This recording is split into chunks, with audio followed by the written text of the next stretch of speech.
本上听到异音有2种可能，一是皮带在跳动，哦，一个是皮带在跳动，可是这皮带没有在跳动，有看到吗？好，所以皮带如果没有在跳动的话，那刚刚的异音比较有可能就是曲轴赔点。我们再做一个实验，因为你有垫片，我们把垫片拿掉。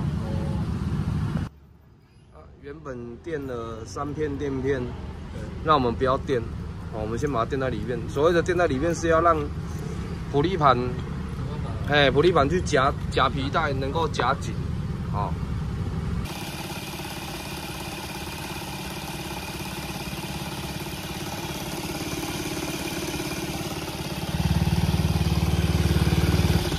好，我们已经把垫片拿掉，所以你会看到皮带跑进去了。这个时候皮带就比较不会跳动。我们主要是要抓毛病并不是这样用。那我们主要是抓那个异音的话，就是要让皮带不要跳，那确定它皮带没在跳，所以它里面的那个声音跑出来的时候，这是代表这里面的问题了。好，就是这样子。